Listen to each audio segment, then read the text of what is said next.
What if the happily ever after we've been sold our entire life is a lie? What if it's the most successful marketing campaign in history?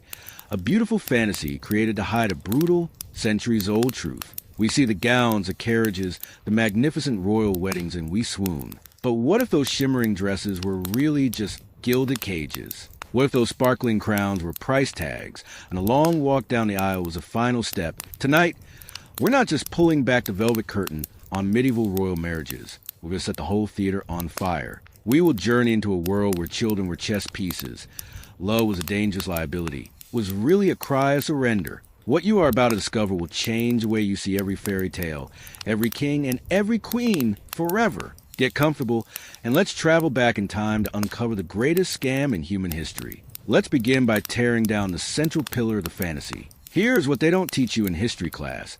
A royal marriage was not a romantic union. It was a corporate merger. It wasn't about two souls finding each other. It was about two kingdoms consolidating power. The bride and groom were not star-crossed lovers. Human capital in its most literal form. Their personal feelings, their hopes, their dreams, they were liabilities.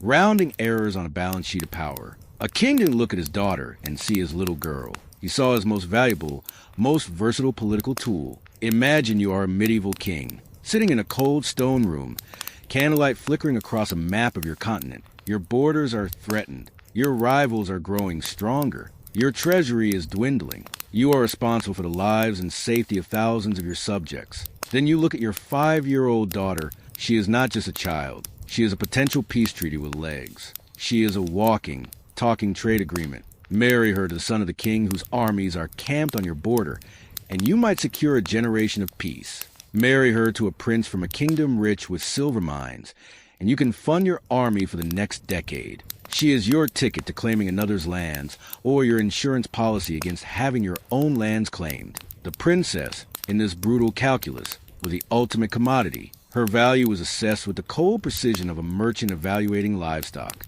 Did she have good childbearing hips? Was her family line known for fertility? Was she beautiful enough to be considered a prize, adding prestige to her new family? Was she docile enough not to cause political trouble? These were the questions that mattered. Her happiness was never part of the equation. Happiness was seen as a profound political risk. Love was the enemy of the state. If a royal couple genuinely fell in love, they might start making decisions based on their hearts. They might refuse a politically necessary war because one of them had family on the other side. They might advocate for policies based on shared personal beliefs rather than the cold, hard strategic needs of the kingdom. Love was irrational, unpredictable, and therefore dangerous. And that was a luxury no medieval ruler, with the weight of a kingdom on her shoulders, could possibly afford. Let me paint you a picture that crystallizes this reality. In the year 1200, Isabella of Angoulême was a beautiful French girl, just 12 years old. By the standards of the time, she was a prize,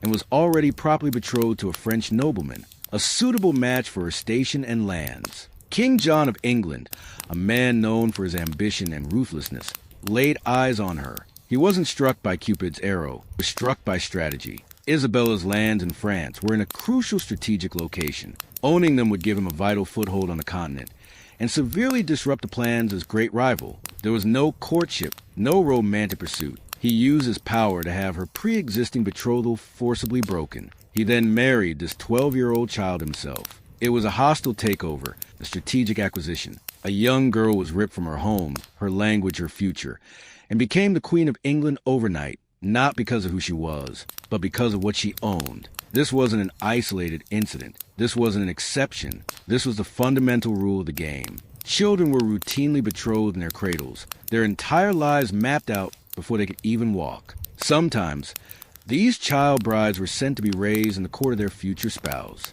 Imagine being a little girl, taken from your family and sent to a foreign land where you don't speak the language, surrounded by strangers who are not your family but your keepers. You are groomed for a role you never chose, a life you never asked for. You grow up knowing your entire adult life has been scripted, your fate sealed by powerful men in a room discussing maps and money. You are a living, breathing chess piece in a continental game of power, and your feelings are not only irrelevant, they are a liability. But if this system was so inherently cold and cruel, how did it persist for centuries? Why did generations of royal children simply go along with it? Why didn't they rebel against a system that was so obviously stealing their most basic human right, the right to choose who to love and how to live? The answer is chilling, and it lies not in political force, but in psychological mastery. They didn't just accept their fate. They were actively and meticulously trained to embrace it. It was a deeply ingrained psychological program. From the moment they could understand language, these royal children were conditioned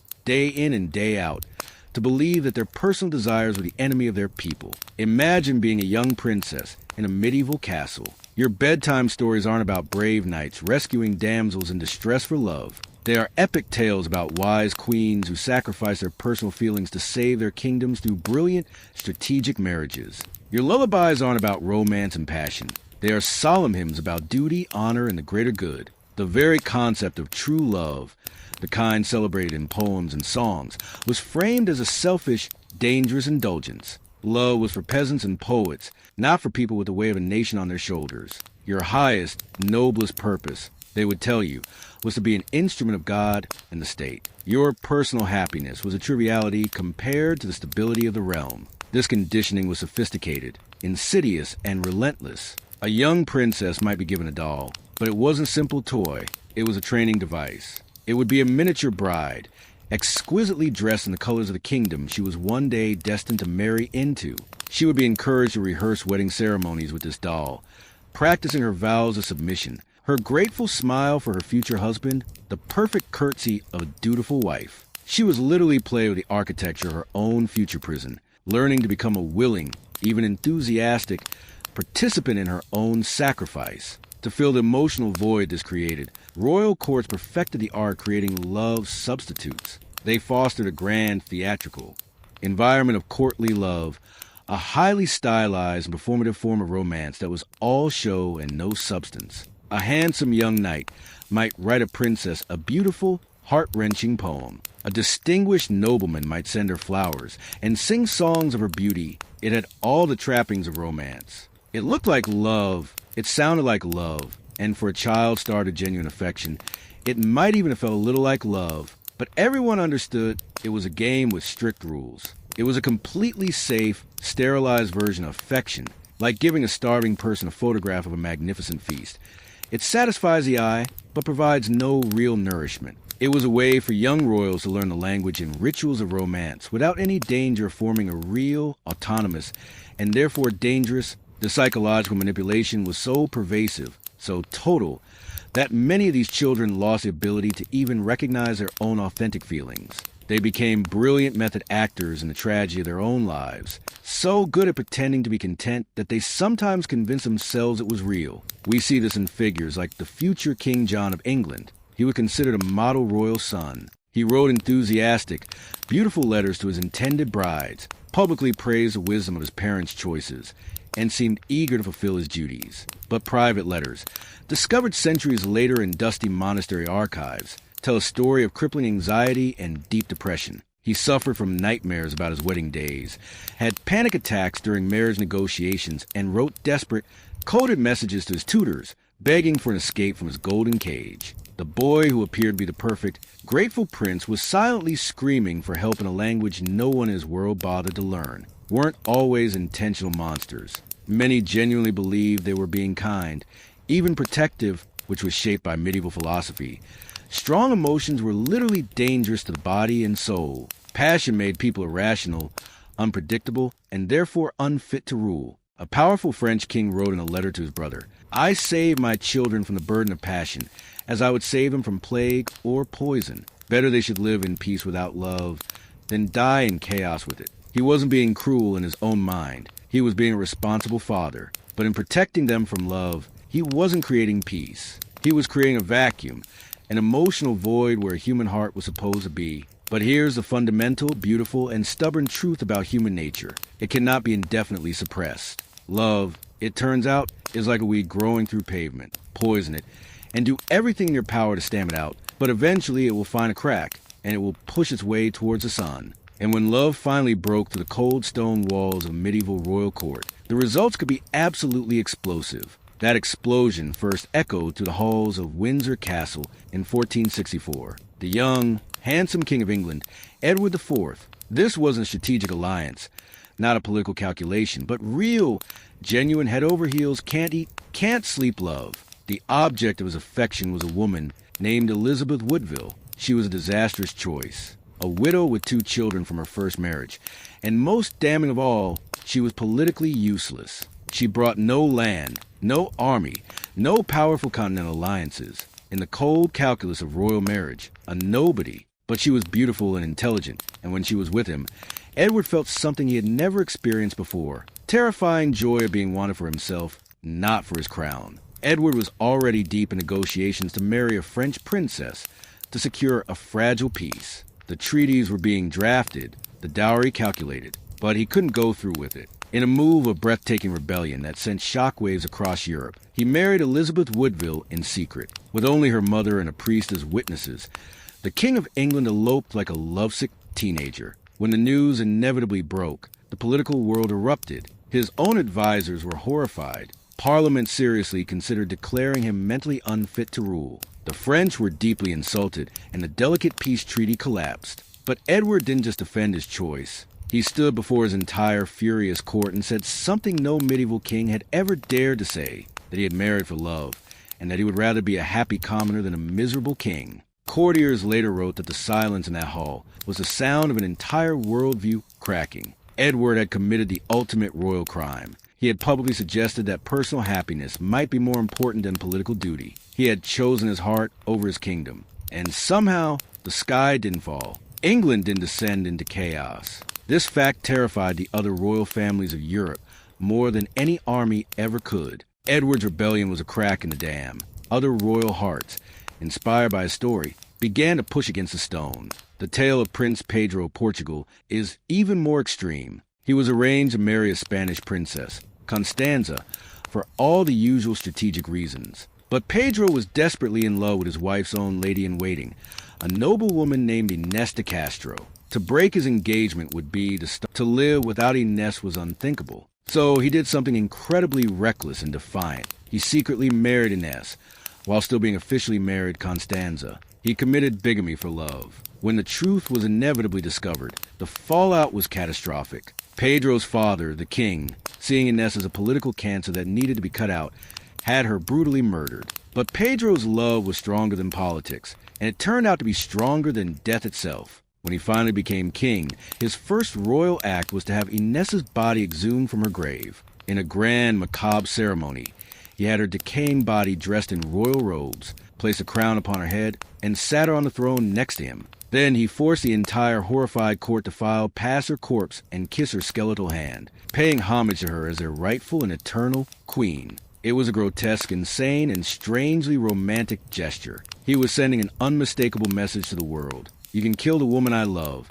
but you can never kill her status as my queen. My love for her is more powerful than your laws, your armies, and even death itself. These stories, once hushed whispers, became powerful legends. They spread from court to court, planting a dangerous, seductive idea in the minds of other trapped royals, the idea of rebellion. As these love rebellions grew more common, the system fought back with terrifying new weapons of control. The old methods of simple conditioning were no longer enough. Seeing its power threatened, needed new, more sophisticated tools to crush the human spirit before it could even dream of rebellion. This led to the creation of what we might call the medieval dating app from hell. The flaw in the old system, the establishment realized, was that royal children could occasionally meet each other at court functions or diplomatic visits. A stolen glance, a brief conversation during a dance, these were the sparks that could ignite a fire. The system evolved to eliminate these encounters entirely. Enter the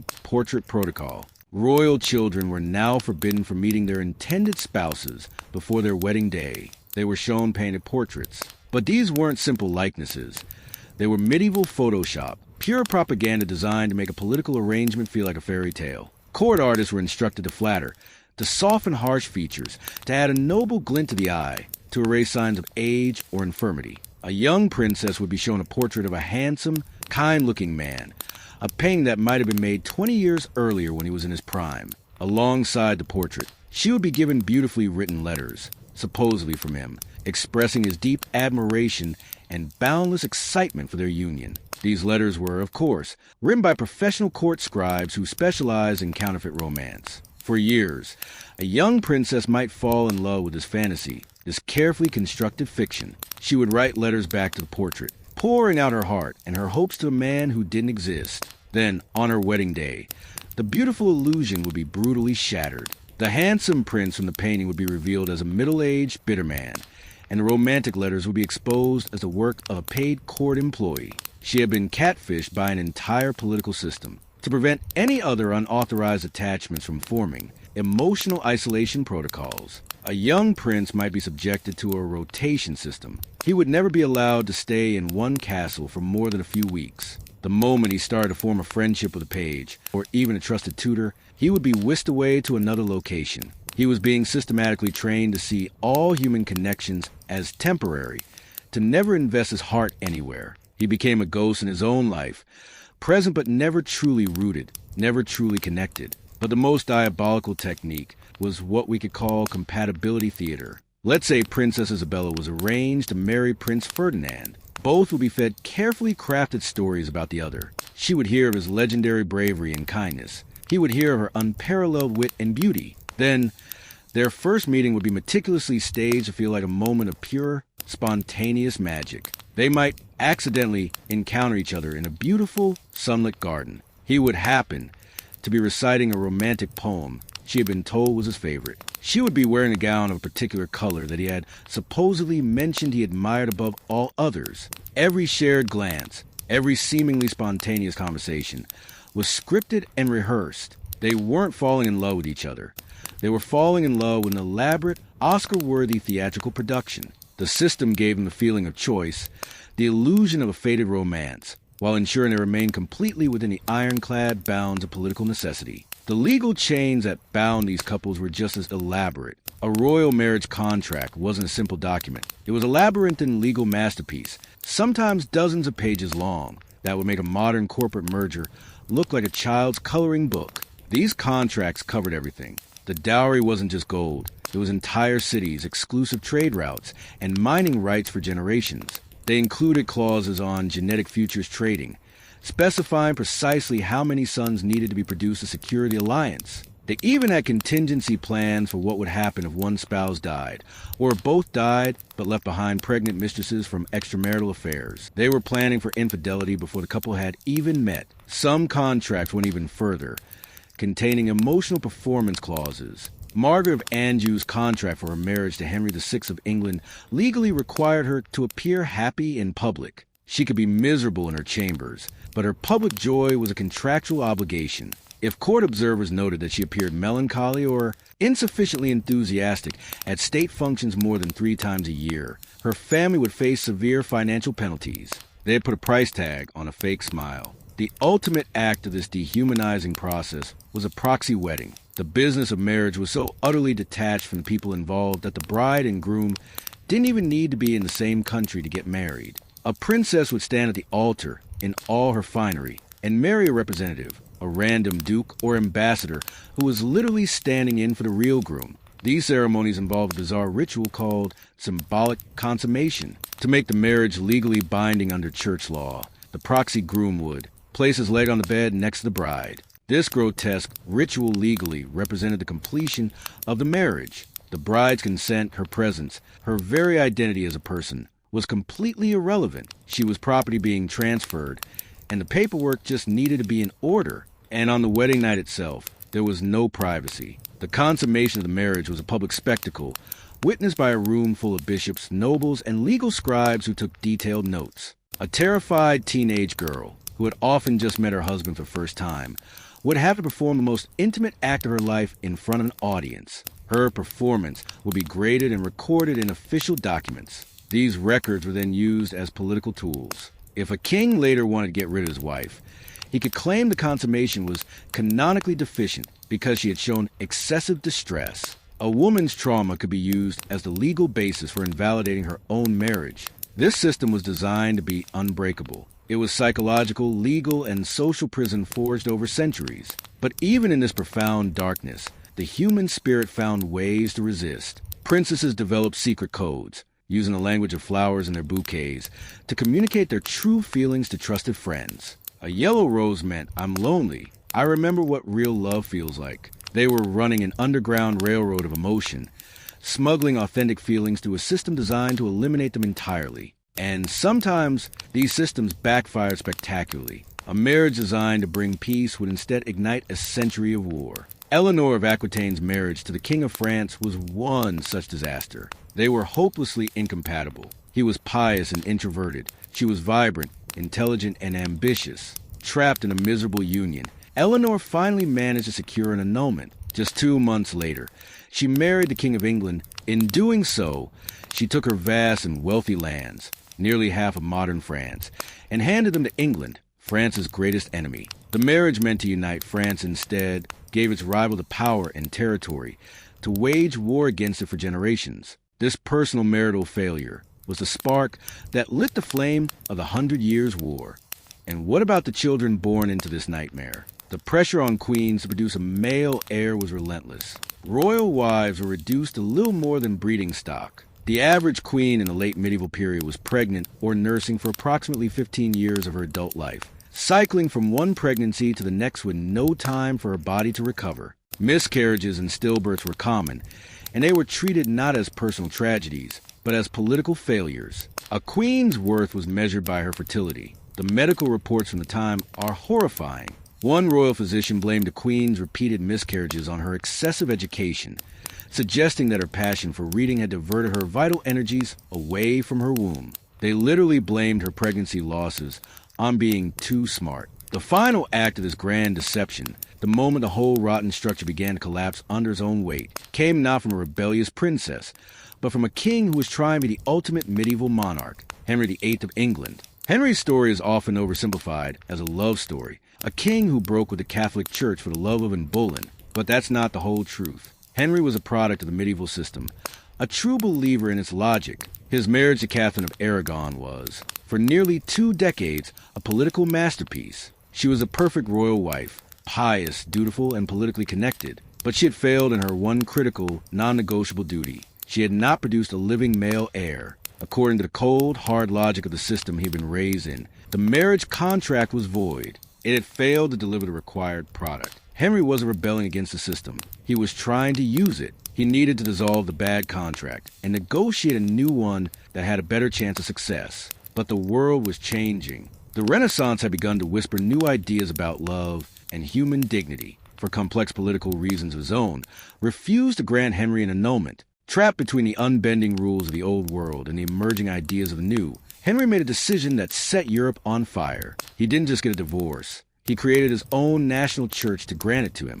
He essentially said, if the rules of the system will not give me what I want, I will burn the entire rule book and write my own. In doing this, Henry accidentally became a revolutionary. He was fighting to preserve a king's right to treat marriage as a political tool, but in the process, he asserted something far more powerful and dangerous, that the desires and needs of an individual could be more powerful than 1,000 years of institutional tradition. If a king could remake all of Christianity to suit his personal needs, then why couldn't a commoner choose their own spouse, or their own faith, eventually their own form of government? Henry's subsequent 6 marriages became a grotesque, public demonstration of the system's ultimate failure. He had infinite power to choose and discard his wives, but no power to engineer a successful outcome. He cycled through them, divorced, beheaded, died, divorced, beheaded, survived. His desperate, bloody quest for a perfect political and reproductive union proved, once and for all, that you cannot treat human beings like interchangeable parts and expect a functioning machine. The system was fundamentally,